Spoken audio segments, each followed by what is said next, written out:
بسم اللہ الرحمن الرحیم۔ السلام علیکم ورحمۃ اللہ وبرکاتہ۔ شائقین عربی کو دورہ نحو و صرف میں خوش آمدید۔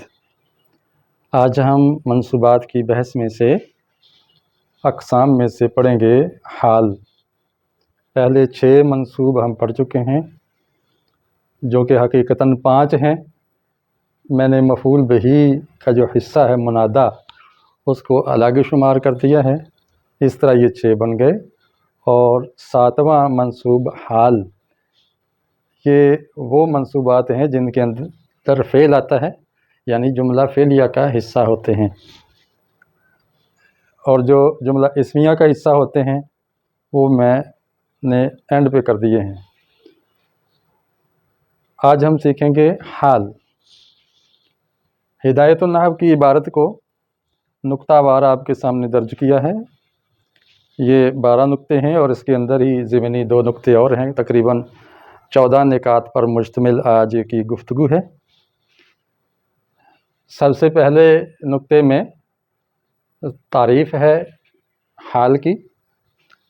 الحال لفظ يدل على هيئة الفاعل۔ حال ایک ایسا لفظ ہوتا ہے، یہ ایک لفظ ہوتا ہے جو کہ فاعل کی حالت پر دلالت کرتا ہے، بتاتا ہے کہ فاعل نے جب یہ کام کیا، کام کرنے والے نے جب یہ کام کیا تو وہ کس حالت میں تھا، بیٹھا تھا، اٹھا تھا، چل رہا تھا، کھڑا تھا، رو رہا تھا، ہنس رہا تھا، کس کیفیت میں تھا۔ تو فاعل کی حالت کو بیان کرنے کے لیے جو لفظ آتا ہے اس لفظ کو حال کہتے ہیں۔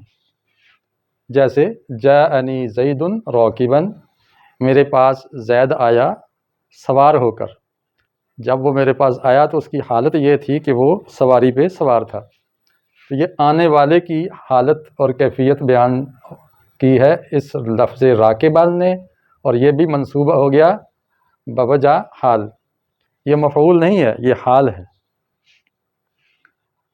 تعریف کے دوسرے حصے میں اول مفعول، یعنی یا تو یہ فاعل کی حیثیت بیان کرتا ہے یا مفعول کی بیان کرتا ہے۔ مثال دیکھیں، ضربت زیدا مشدودا، میں نے مارا زید کو بندھے ہوئے کو، یعنی زید کو جب میں نے مارا ہے، اس کی پٹائی کی ہے تو وہ بندھا ہوا تھا، رسیوں میں جکڑا ہوا تھا۔ تو یہ مفعول ہے زیدا، اور مشدودا اس کی صفت نہیں ہے بلکہ یہ اس کی حالت ہے۔ آپ کہیں گے کہ لگتا تو ایسا ہی ہے جیسے اس کی صفت ہے، تو اس میں یہ ذہن میں رکھے کہ یہ معرفہ ہے اور یہ نکرہ ہے۔ صفت بھی معرفہ ہونی چاہیے تھی اگر یہ صفت ہوتی، تو اب چونکہ یہ نکرہ ہے تو یہ اس کی حالت بیان کر رہا ہے۔ او کلیہما، یا پھر وہ ایسا لفظ ہے جو دونوں کی حالت بیان کر رہا ہے، فاعل کی بھی اور مفعول کی بھی بیک وقت حالت بیان کر رہا ہے۔ ہو سکتا ہے 2 دوست بیٹھے آپس میں باتیں کر رہے ہوں اور دونوں ہی بیٹھے ہوئے ہیں، بیٹھنے کی حالت میں ہوں، یا دونوں ہی سواری کی کیفیت میں ہوں جب وہ آپس میں گفتگو کر رہے تھے یا ملاقات کر رہے تھے۔ تو جب دونوں کی حالت بیان کرے تو اس وقت کس طرح لاتے ہیں؟ لقیت عمرا راکبین، میں ملا عمر سے اس حال میں کہ ہم دونوں سوار تھے۔ تو یہ تثنیہ ہے، تو تثنیہ کا مطلب ہے کہ اس نے فاعل کی حالت کو بھی بیان کیا اور مفعول کی حالت کو بھی بیان کیا۔ تو یہ ایسا لفظ ہے جو دونوں کی حالت کو بھی بیان کرتا ہے۔ اس طرح یہ تعریف کے 3 حصے ہو گئے: فاعل کی حالت کو بیان کرنے والا لفظ، مفعول کی حالت کو بیان کرنے والا لفظ، یا دونوں کی حالت کو بیان کرنے والا لفظ حال کہلاتا ہے۔ فعل حال نہیں، حال کہلاتا ہے۔ وقد یکون الفاعل معنویا، اور کبھی کبھی فاعل معنوی بھی ہوتا ہے۔ مثلا زید فی الدار قائما، زید گھر میں کھڑے ہونے کی کیفیت میں ہے۔ تو یہاں اصل میں تھا زید استقر فی الدار، تو زید کے بعد استقر فعل ہے اور اس کے اندر جو ہوا ضمیر ہے وہ ذوالحال بن رہا ہے اور اس کا فاعل بن رہا ہے، تو یہ قائما اس کی حالت بیان کر رہا ہے۔ اب المفعول معنویا، یا پھر مفعول معنوی ہوتا ہے، جیسے ھذا زید قائما، اس کے اندر تھا کہ مشار الیہ بن رہا ہے زید، ھذا کا ترجمہ اگر کیا جائے اشیر، میں اشارہ کر رہا ہوں، یا انبہ، میں تنبیہ کر رہا ہوں کہ زید کھڑا ہونے کی کیفیت میں ہے۔ تو استقرہ یا اشیر اس کے اندر معنی موجود ہے۔ والعامل فی الحال فعل، جو عامل ہے حال کے اوپر زبر دینے والا، عمل کرنے والا لفظ، وہ کیا ہوتا ہے؟ یا تو وہ فعل ہوتا ہے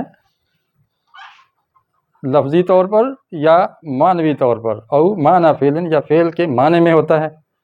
اب یہاں راکبن کو زبر دی ہے جاء نے، اور مشدودن کو نصب دیا ہے ضربت فعل نے، اور یہاں قائمن کو نصب دیا ہے استقرہ نے، یہاں پر اس قائمن کو نصب دیا ہے اشیرو نے، منبہ ہو کے معنی میں جو حاضہ آیا ہے۔